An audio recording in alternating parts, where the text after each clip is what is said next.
I'm not writing them off by any means, but instead of being like, hey, they're going to win the President's Trophy, they're one of the two teams I think that should win the Stanley Cup. I have them in a group of like 11 that might.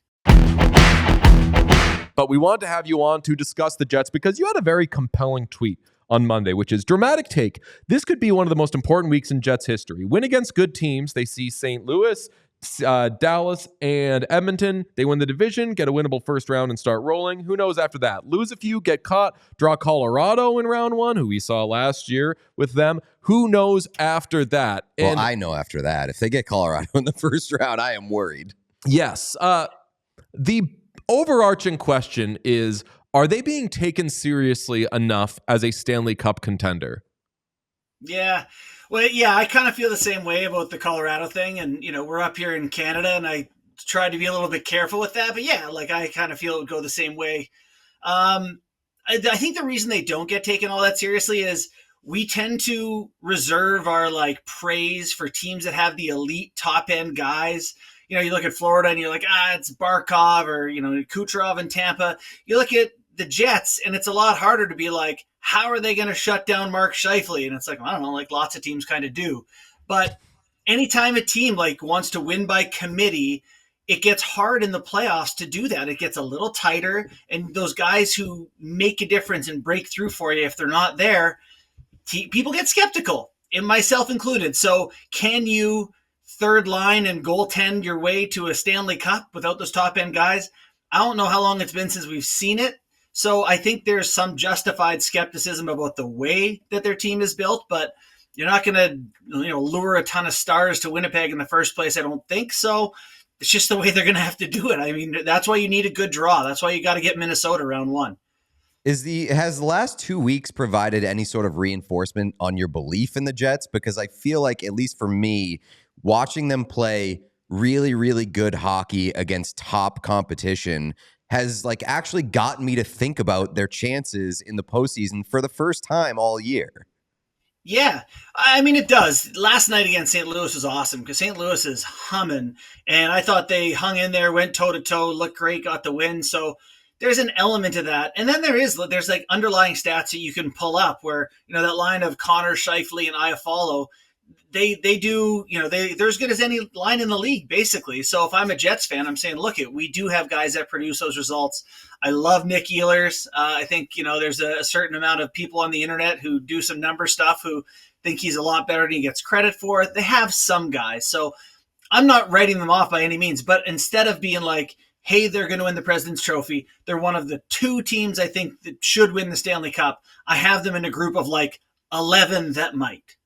And so does Vegas, because they are tied for 6th in betting odds. And you need only to look at the Hart odds to say maybe Vegas doesn't have the strongest grasp on what's going to go down. But in a group of 3 tied for 6th, kind of tracks where if you were to say, hey, DJ or Pete, come up with a list, we're probably going to put them there. And I think that area is just I don't think they're bad. I don't think they're world beaters. And I think they're closer to world beaters, just given that you take the basic stats: 4th in scoring, 1st in goals against, 2nd in PK or power play. I want to say their PK is kind of middle of the road, but you take the generic things and the Jets are best in the league at them. So I do think that even if we don't think they are the prohibitive Stanley Cup favorite, I think they should be way closer to that than we're putting them. Yeah, but let's be real. Like, the thing that kind of undercuts this is they have the best goalie in the world, right? .930 save percentage. He's going to win the Vezina. I think you were alluding to his hard odds are extremely high. And, he's had a bad playoff track record. So, they're built on this thing that has collapsed when it's been pressured before, and we're all kind of closing our eyes being like, yeah, that's fine, they're going to be okay. And it's like, well, I'm a little hesitant to say they're any higher than 6th, but yeah, for me, still in that group of good teams. Where do you stand on the Hellebuyck of it all? Because his last 10 playoff games, the last 2 playoff runs, he's 2-8. He's allowed, I believe, 42 goals in 10 games and has an .875 save percentage. So, like, yeah, it may not be fully his fault, but the biggest reason for success for Winnipeg over the past 2 years has not been good when the games matter most. Does that really, really concern you at this point? Honestly, I would be less concerned if he were like, yeah, I was brutal. Like, I just didn't play well. I'll get him next time. But after that Colorado series, he was like, I was fine. And I forget exactly what he said, but he didn't dislike how he played. And, like, you can't get your ass handed to you in a 7-game series or 6 or whatever it ended up being, and then not acknowledge that, like, things didn't go great. I don't like that, I don't know, self-delusion or whatever it is. So I do think that sometimes we look at goaltenders who have a small sample of games in the playoffs, get scored on, we go, oh, we can't handle the pressure. It's like, it's such few games. Let them play more and the numbers will be better. I do feel that way to some extent, but I don't love the denial from last year. So I don't know, maybe if you're a hopeful Jets fan, you'd say that's confidence and you'd rather him believe in himself than not. Do you think that Connor Hellebuyck is the Hart winner? No. Do you? All right. No, definitely not. We are a confused by the Hart conversation show from the beginning of the season, from when people were saying it is clearly Kaprizov, when we were like, clearly? I don't know about that, to then, okay, well, now it's clearly McKinnon, and we were like, Draisaitl's been better. And then Draisaitl got hurt, and it's like, okay, so now it's clearly Hellebuyck, and we were like, what about McKinnon? So we've never really been on board with what the consensus has been, and we've always been like, what? Like, we've placed 1 million bets just kind of fading what everybody is saying. What do you make of it? I think it's like there's the thing in the NBA. Was LeBron won the MVP 4 times in 20 years or something? Like, they just don't want to give it to the same guy all the time. So, maybe, all right, McKinnon got his. Who else can we find? Draisaitl has one. People are just like looking for someone else to give it to. I have those two as my number 1 and 2.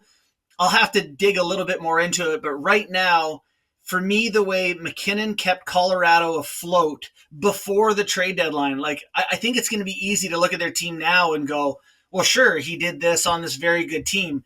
They were garbage, man. They had nothing going, and McKinnon was just dragging them to relevance for a while. So I think I have him with a slight edge right now. Draisaitl is one of my faves too, though. I'm gonna have to review the tapes a little bit. I do vote, and so I can honestly say I haven't made my mind up yet. Yeah, I think Draisaitl's been the better player. He's just missed time, though, and McKinnon has, I think, the most kind of bulletproof case right now. Yeah, the Draisaitl thing is, with McDavid having a down year, that Edmonton is in the place they're in. He deserves a lot of credit for that. And missing games hurts him a bit. But if you're going to bring in missing games, it's like Quinn Hughes, if he didn't miss games, has been otherworldly. So where do you kind of draw the line at what's too many missed games? And I do love digging through it a little bit, but I haphazardly throwing out a pick is tough at this point. We all silly like the mayor.